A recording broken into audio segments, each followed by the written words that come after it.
देखो electron affinity से start करते हैं ना, ये पढ़ लिया था हम लोगों ने डेफिनेशन वगैरह, तो है ना, फिर से देख लेते हैं। देखो एफिनिटी जानते हो आप लोग, वर्ड है ना, इंग्लिश का वर्ड ये एफिनिटी, ठीक है। टेंडेंसी है, अटैक करने की टेंडेंसी होती है एफिनिटी। तो क्या है इलेक्ट्रॉन एफिनिटी का मतलब है कोई भी आपके पास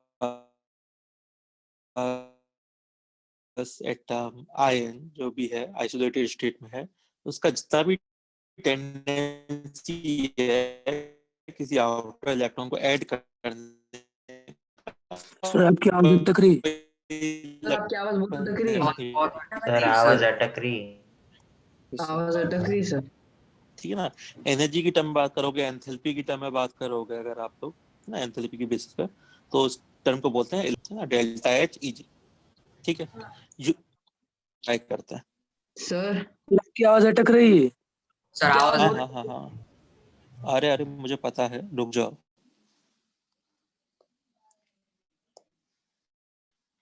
तो दूसरा नेटवर्क,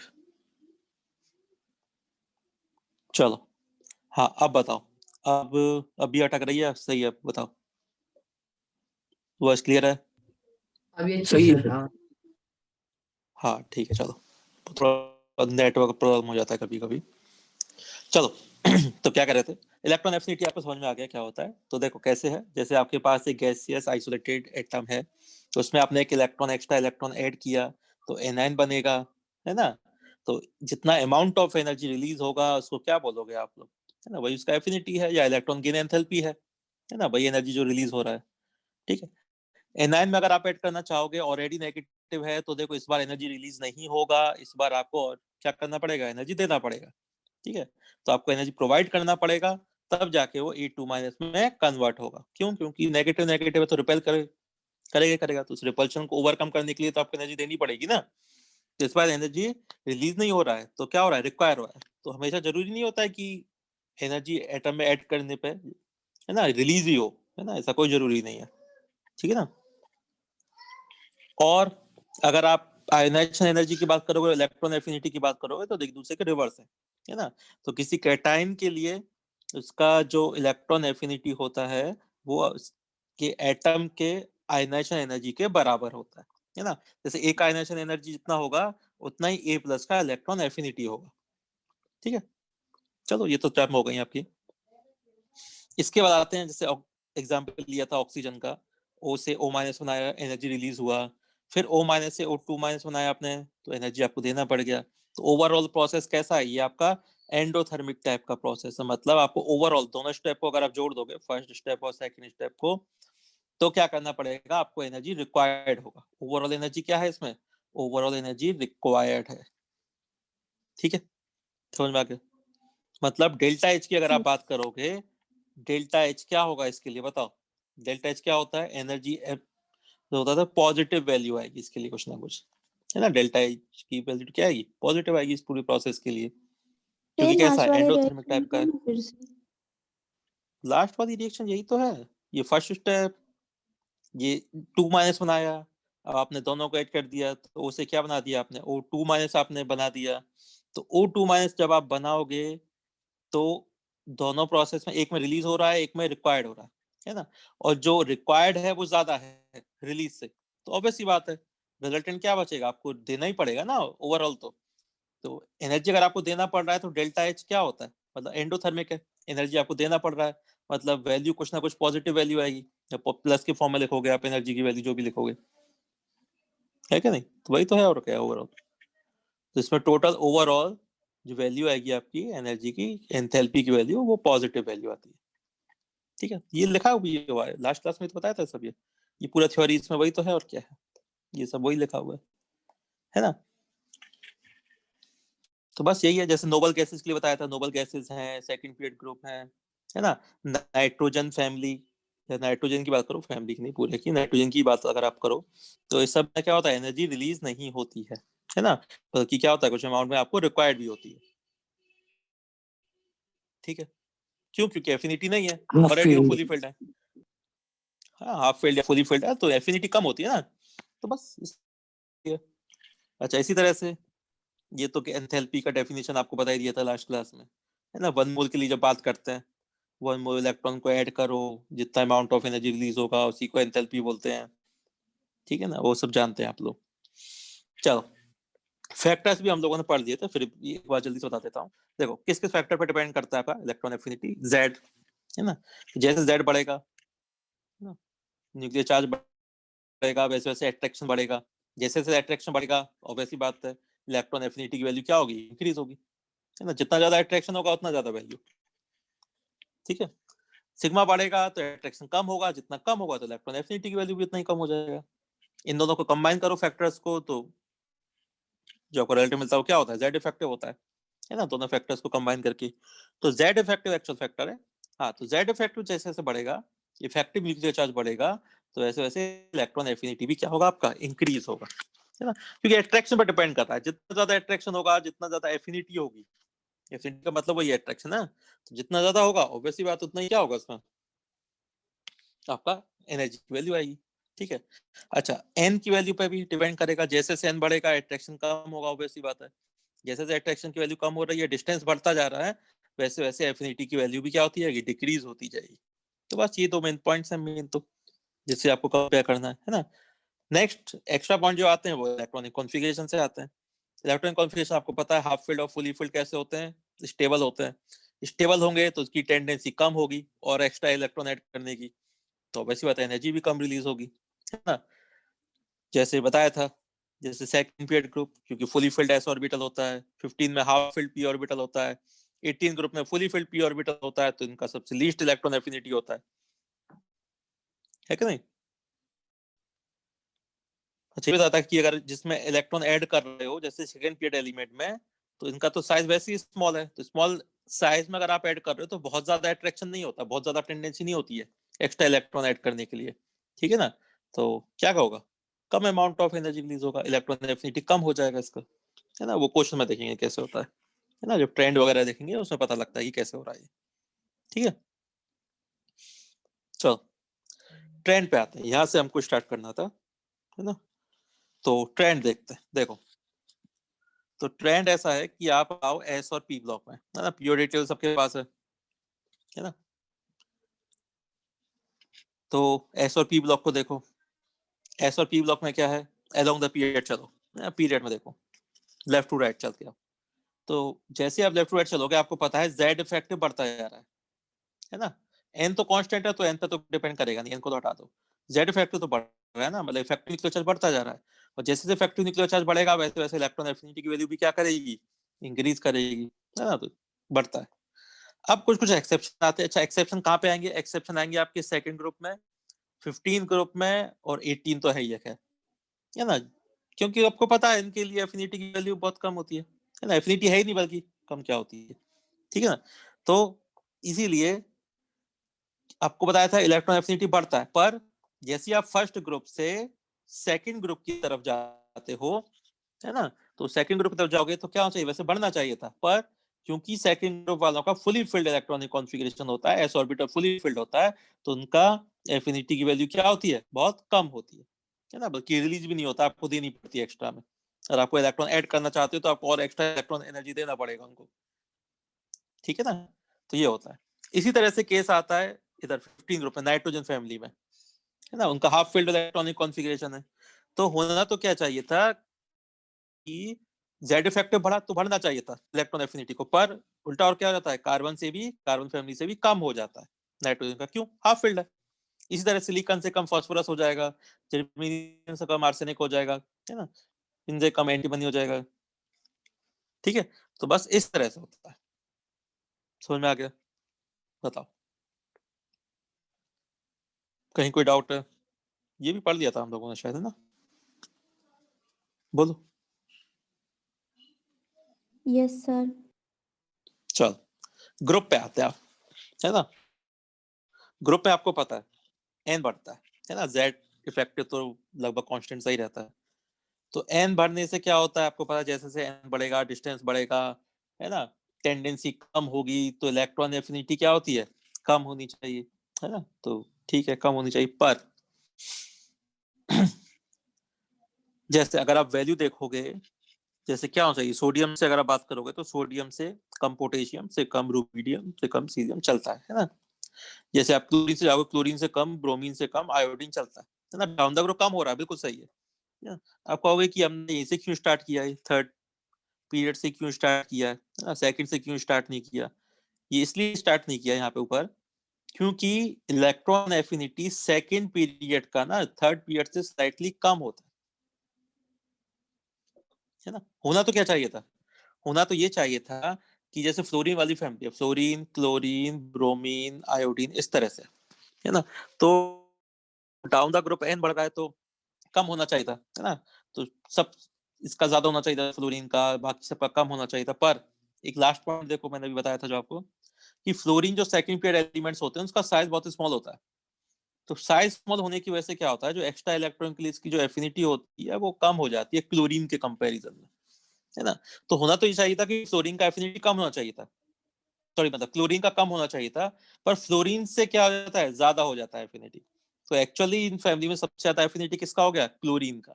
तो ऑर्डर क्या आता है, ऑर्डर आता है क्लोरीन, फिर आता है फ्लोरीन, ब्रोमीन, आयोडीन, इस तरह से आता है ना। तो क्लोरीन सबसे ज्यादा हो जाता है।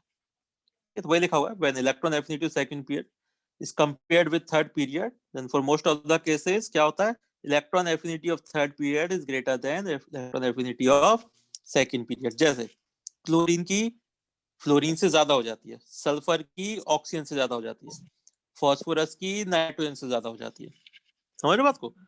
तो और बढ़ सर, रही है जबकि कम होनी चाहिए थी, है ना। हाँ क्या कह रहे हो?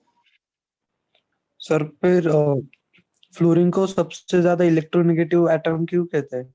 नेगेटिविटी नहीं है, नेगेटिविटी अलग टेंडेंसी होती है, वो अलग आएगा, अभी पढ़ेंगे नेगेटिविटी के बाद, टॉपिक आएगा नेगेटिविटी का। ये एफिनिटी की बात कर रहे हैं हम, तो दोनों अलग अलग चीज है ना, डिफरेंट है दोनों की दोनों। समझ में आ गया? अभी नेगेटिविटी पढ़ लोगे तो समझ में आ जाएगा क्यों होता है। पर हाँ, एफिनिटी किसका ज्यादा होता है, फ्लोरीन से ज्यादा क्लोरीन का तो होता एक बार वो फिर से एक्सप्लेन करो ना।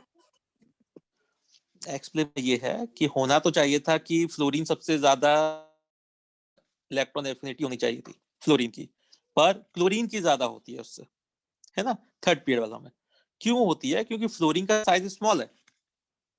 हाँ, साइज स्मॉल होने की वजह से जो एक्स्ट्रा इलेक्ट्रॉन को ऐड करने की टेंडेंसी होती है वो कम होती है, क्योंकि रिपल्शन थोड़ा सा ज्यादा होता है ना। छोटा साइज है, ऑलरेडी इलेक्ट्रॉन्स हैं इतने, है ना, इलेक्ट्रॉन ऐड करोगे तो टेंडेंसी इतनी ज्यादा नहीं है ऐड करने की उसकी।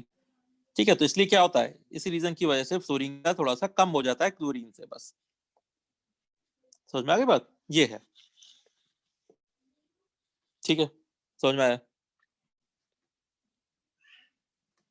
है ना। उसके बाद तो खैर सी डिक्रीज कर रहा है, उसके बाद कोई दिक्कत नहीं है, वो तो डिक्रीज करेगा, है ना। थर्ड पीरियड का थोड़ा सा ज्यादा हो जाता है। तो लिख भी रखा है देखो, this is due to very small size of second period, है ना। और इसके वजह से क्या होता है, due to which repulsion of adding electron is substantial, है ना, रिपल्शन महसूस करते हैं। तो क्वेश्चन आते हैं, है ना। क्वेश्चन क्या है आपके पास कि जो 17 पीरियड एलिमेंट होते हैं, मैक्सिमम इलेक्ट्रॉन एफिनिटी होती है करस्पॉन्डिंग पीरियड में। हेलोजन्स मतलब वही, फ्लोरीन की अपने पूरी पीरियड में सबसे ज्यादा होती है, क्लोरीन की अपनी पूरी पीरियड में सबसे ज्यादा होती है, ब्रोमीन की सबसे ज्यादा होती है। क्यों होती है ऐसा, क्यों? क्योंकि हेलोजन्स के पास 7 इलेक्ट्रॉन्स हैं आउटर शेल में, कॉन्फ़िगरेशन देखोगे 7 इलेक्ट्रॉन्स हैं। तो अगर वो एक इलेक्ट्रॉन गेन कर लेते हैं तो कैसे हो जाएंगे, नोबल गैस कॉन्फ़िगरेशन एक्वायर कर लेंगे, तो बस उनकी टेंडेंसी तो ज्यादा होगी ना, ऑब्वियस सी बात है। तो वो तो क्या चाहेंगे, स्टेबल होना जल्दी से। तो एक इलेक्ट्रॉन लेते हैं और जल्दी से क्या होते हैं, नोबल गैस कॉन्फ़िगरेशन अचीव कर लेते हैं। इसलिए अपने पूरे रेस्पेक्टिव उनके पीरियड में क्या होता है, सबसे ज्यादा इलेक्ट्रॉन एफिनिटी होती है। ठीक है, पहला क्वेश्चन लिखने के लिए 11th में जो आते हैं क्वेश्चन, है ना, स्कूल वगैरह में लिखने के लिए क्वेश्चन आते हैं से। दूसरा है क्वेश्चन, क्लोरीन की सबसे ज्यादा मैक्सिमम इलेक्ट्रॉन एफिनिटी होती है पूरी पीरियोडिक टेबल में, ठीक है ना। तो ये बता सकते हो। अच्छा, होना किसका चाहिए था वैसे, एक्चुअली फ्लोरीन का होना चाहिए था, है ना। पर होता किसका है, क्लोरीन का सबसे ज्यादा होता है इलेक्ट्रॉन एफिनिटी पूरा पीरियोडिक टेबल में। ठीक है, क्यों? क्योंकि लेफ्ट टू राइट जाओगे तो इलेक्ट्रॉन एफिनिटी की वैल्यू बढ़ रही है ना। डाउन द ग्रुप जाओगे तो इलेक्ट्रॉन एफिनिटी की वैल्यू कम हो रही है ना। तो सबसे ज्यादा कौन सा हो गया, फ्लोरीन होना चाहिए था जो सबसे ज्यादा इलेक्ट्रॉन एफिनिटी जिसकी वैल्यू होनी चाहिए थी, पर होती किसकी है, क्लोरीन की। रीजन क्या है इसका, रीजन बताया था वही, स्मॉल साइज की वजह से हाई इलेक्ट्रॉन डेंसिटी होती है फ्लोरीन के पास, तो रिपल्शन महसूस करता है एक्स्ट्रा इलेक्ट्रॉन जो आता है स्लाइटली, है ना।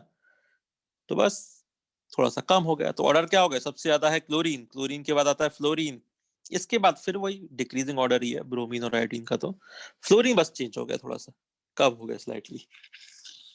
ठीक है, तो इस तरह से आप लोग बता सकते हो। सुना है क्वेश्चन, लिख सकते हो ना ऐसे शॉर्ट में, क्वेश्चन लिखने को आया तो बोलो, कहीं कोई डाउट है तो। चलो, इसके बाद आता है क्वेश्चन, आता है क्वेश्चन नहीं, छोटे छोटे क्वेश्चन लिखने के लिए आता है कि first electron affinity exothermic process है, मेनली एक्सोथर्मिक टाइप की होती है, मतलब एनर्जी रिलीज हो रही है। पर इसके बाद की जो प्रोसेस होती है इलेक्ट्रॉन ऐड करने की, सेकंड हो गया, थर्ड प्रोसेस हो गया, वो सब की सब एंडोथर्मिक टाइप की प्रोसेस होती है। ऐसा क्यों होता है, अभी एग्जांपल लिखा था मैंने, ऑक्सीजन से एग्जांपल समझाया है कि एक इलेक्ट्रॉन ऐड करोगे ऑक्सीजन में, O- बनेगा, तो एनर्जी रिलीज हो रहा है, जो भी अमाउंट ऑफ एनर्जी है वो रिलीज होगा, O- से आपको शो हो रहा है ना। अब जैसे O- में अगर आपने ऐड करने की कोशिश की तो इस बार आपको एनर्जी देनी पड़ेगी। देखो पॉजिटिव से पता लग रहा है आपको, पॉजिटिव का मतलब क्या है कि आप एनर्जी क्या करो, दे रहे हो उसको, है ना। और ऐड करोगे तो और ज्यादा एनर्जी आपको देनी पड़ेगी, है ना, वो तो प्लस में वैल्यू आएंगी। तो क्या हो रहा है, क्यों है, बता सकते हो, है ना। कैसे एक्सप्लेन करोगे कि एक बार जब एनएन बन गया तो अगर आप फर्दर आप एडिशन कराओगे तो इस बार जो इलेक्ट्रॉन होगा वो क्या करेगा, रिपल्शन महसूस करेगा। अब कोई अट्रैक्शन तो है नहीं, अब तो रिपल्शन है, ऑलरेडी नेगेटिव चार्ज है, ठीक है। तो रिपल्शन है तो उसको ओवरकम करने के लिए आपको एनर्जी देना ही पड़ेगा, है ना। इस बार रिलीज थोड़ी ना होगा, उसकी एफिनिटी तो नहीं है ना अब ऐड करने की इलेक्ट्रॉन को। तो बस इसी तरह आप लोग लिख सकते हो, देखो ये सब लिखा हुआ है, ठीक है। बताओ, समझ में आ गया कैसे करना। Yes sir. चलो, ये तो छोटे छोटे क्वेश्चन है ना, इतना ज्यादा। अच्छा, अब एप्लीकेशन पार्ट पे आते हैं एफिनिटी का, है ना, क्या क्या पता कर सकते हो आप लोग। तो एफिनिटी के एप्लीकेशन पार्ट में है कि आप एनाइन फॉर्मेशन में कंपैरिजन कर सकते हो, है ना, कि कौन इजीली एनाइन का फॉर्मेशन कर सकता है। जैसे आपसे बोला जाए कि बेरिलियम से बेरिलियम माइनस बनाना है आपको, तो आपको पता है बेरिलियम सेकंड ग्रुप को बिलोंग करता है ना, फुली फुल्ड एस ऑर्बिटल है। तो इसमें अगर आप एनएन बनाना चाहोगे तो इसके लिए तो एनर्जी रिक्वायर्ड होगी, आपको और उल्टा देना पड़ेगा, एनर्जी रिलीज नहीं हो रही है ना। पर अगर आपने लिथियम से लिथियम माइनस बनाया तो ठीक है, एनर्जी रिलीज होगा, कोई दिक्कत नहीं है कि नहीं। तो इनमें से जल्दी से कौन सा एनएन बन जाएगा बताओ। लिथियम। हाँ बिल्कुल, लिथियम बन जाएगा। तो देखो एनएन का फॉर्मेशन पता कर पा रहे हो ना, कौन सा इजीली फॉर्म हो सकता है ना। एक फैक्टर ये भी है, ठीक है, जैसे एफ से एफ माइनस बनाया और सीएल से सीएल माइनस बनाया, बताओ कौन सबसे इजीली फॉर्म हो जाएगा, बोलो। ऑब्वियस सी बात है, सीएल माइनस, है ना। बल्कि ऐसा नहीं कि एक ही फैक्टर से आप लोग कंपेयर कर सकते हो, और भी फैक्टर्स होते हैं, इलेक्ट्रोनेगेटिविटी वगैरह फैक्टर भी आता है ना, वो सब फैक्टर मिला के होता है। पर हाँ, इसके बेसिस पे आप लोग कुछ आइडिया तो लगा ही सकते हो, ठीक है ना। चलो, पहला हो गया। दूसरा है ऑक्सीडाइजिंग पावर। ऑक्सीडाइजिंग पावर क्या होती है, दूसरे को ऑक्सीडाइज करने की टेंडेंसी, है ना, किसी दूसरे को ऑक्सीडाइज करना है, दूसरे को ऑक्सीडाइज करना है, किसी दूसरी स्पीशीज को ऑक्सीडाइज कर रहे हो, मतलब खुद को रिड्यूस होना पड़ेगा, है ना। जैसे एफ है, एफ की टेंडेंसी क्या होती है, एक इलेक्ट्रॉन ऐड करके एफ माइनस बनाना, है ना। तो ये तो क्या हो गया, इसका रिडक्शन हो गया। अब इस रिडक्शन के लिए किसी दूसरी स्पीशीज को इसने ऑक्सीडाइज भी तो किया होगा, जिसमें से इलेक्ट्रॉन निकाला है इसने। तो किसी दूसरी स्पीशीज को क्या किया होगा इसने, ऑक्सीडाइज किया होगा, तो इसलिए इसको क्या बोलते हैं, ऑक्सीडाइजिंग एजेंट बोलते हैं, ठीक है। किसी दूसरी स्पीशीज को क्या किया, ऑक्सीडाइज किया, एक इलेक्ट्रॉन खुद गेन कर लिया और रिड्यूस हो गया, ठीक है। तो कैसे कंपेयर कर सकते हो ऑक्सीडाइजिंग पावर को, ठीक है। तो देखते जाओ, ये पता ही है आपको, सबसे ज्यादा इलेक्ट्रॉन एफिनिटी के हेलोजेंस में होती है ना, तो उसमें भी फ्लोरीन क्लोरीन में होती है, ठीक है। बताओ, बता सकते हो नहीं बता सकते हो, सब लिखने का तरीका, electrons are added to atom, energy release, है ना, ये सब रिड्यूस वाला बता दिया आपको। जितना ज्यादा अमाउंट ऑफ एनर्जी होगा उतना ही अच्छा क्या होगा, वो ऑक्सीडाइजिंग एजेंट होगा, है ना। और सबसे ज्यादा कौन होता है, क्लोरीन होता है। तो होना तो वैसे तो ठीक है, हेलोजेंस के लिए है जनरली। अगर आप स्पेशली बात करोगे, जैसे देखो, है ना, क्योंकि आप लोग एक ही फैक्टर देख रहे हो, आप इलेक्ट्रॉन एफिनिटी तो देख रहे हो, पर और भी फैक्टर्स पे डिपेंड करता है ना। पर एक्चुअली जब देखा है, सारे फैक्टर्स को कंपेयर करोगे तो फ्लोरीन ही बेस्ट ऑक्सीडाइजिंग एजेंट होता है, ठीक है ना, समझ में आ गया। तो चलो इसको अलग से रहने देते हैं, लास्ट वाले पार्ट को अलग से याद रख लेना, है ना। वैसे याद हो ही जाएगा आगे जब पढ़ोगे आपको, है ना। फ्लोरीन बेस्ट ऑक्सीडाइजिंग एजेंट है, पर हाँ ये बता सकते हो कि अपने पूरे पीरियड में सबसे अच्छे ऑक्सीडाइजिंग वाले कौन से होते हैं, जो 17 ग्रुप वाले होते हैं, है ना। फ्लोरीन, क्लोरीन, ब्रोमीन, आयोडीन, ये अपने रेस्पेक्टिव पीरियड में सबसे अच्छे ऑक्सीडाइजिंग एजेंट होते हैं, ठीक है। ऐसे आप लोग बता सकते हो, बोलो। ऐसे बस सिंपल पॉइंट, है ना, खुद से बता सकते हैं सब चीजों को। एक बार समझ में आ गया क्या है तो कॉमन सेंस वाली बात है। चले आगे, चलो। तो ये तो हो गया एफिनिटी, सिंपल सा टॉपिक है। अब आते हैं मेन टॉपिक, है ना, थोड़ा और इम्पोर्टेंट टॉपिक जो आपको लास्ट तक काम आएगा अभी, है ना, इलेक्ट्रोनेगेटिविटी। एफिनिटी वगैरह की इतनी ज्यादा जरूरत नहीं पड़ती आगे पढ़ने के लिए, इलेक्ट्रोनेगेटिविटी आपको हमेशा काम आएगा, है ना, कोई पढ़ दो। ऑर्गेनिक जब आप पढ़ना स्टार्ट करोगे, वापस हम ऑर्गेनिक स्टार्ट करेंगे, तो बहुत बड़ा रोल आता है इलेक्ट्रोनेगेटिविटी का, है ना। हर जगह आपको इलेक्ट्रोनेगेटिव देखने को मिलेगा, कुछ भी कंपेयर करेंगे, कुछ भी पढ़ेंगे, है ना। तो बहुत इंपॉर्टेंट है इलेक्ट्रोनेगेटिविटी, ठीक है। तो बताओ स्टार्ट करें इसको। देखो, तो इलेक्ट्रोनेगेटिविटी टर्म या टर्म क्या, जो भी कॉन्सेप्ट है वो पॉलिंग ने दिया था 1931 में, ठीक है। उससे कोई मतलब नहीं है हमें वैसे। होता क्या है, तो आप ऐसे समझो, है ना, एक अलग से मैं आपको समझाता हूँ कि आपके पास मान लो हाइड्रोजन मॉलिक्यूल है H2, ऐसे होता है H2, H H एक बॉन्ड है इनके बीच में। अच्छा, बॉन्ड का फॉर्मेशन कैसे होता है, बॉन्ड का फॉर्मेशन होता है दो इलेक्ट्रॉन की शेयरिंग से, याद है 10 तक सब लोगों ने पढ़ा हुआ है, इलेक्ट्रॉन इलेक्ट्रॉन शेयर करेंगे, एक हाइड्रोजन का इलेक्ट्रॉन दूसरे हाइड्रोजन का इलेक्ट्रॉन, है ना, आपस में दोनों शेयर करते हैं, बॉन्ड बना लेते हैं, जिसको कोवेलेंट बॉन्ड बोलते हैं, है ना। कोवेलेंट बॉन्ड की प्रॉपर्टी होती है एक्चुअली, ये होती है इलेक्ट्रोनेगेटिविटी। बना लिया बॉन्ड, दोनों शेयर कर रहे हैं, मतलब दोनों का कंप्लीट हो चुका है ना, ठीक है। अब बात करते हैं कि दोनों इलेक्ट्रॉन्स, क्योंकि दोनों हाइड्रोजन सेम टाइप की स्पीशी है, तो जो इलेक्ट्रॉन्स हैं वो सेम डिस्टेंस पर रहेंगे बॉन्ड में, ऐसे बोल सकते हो कि सेम डिस्टेंस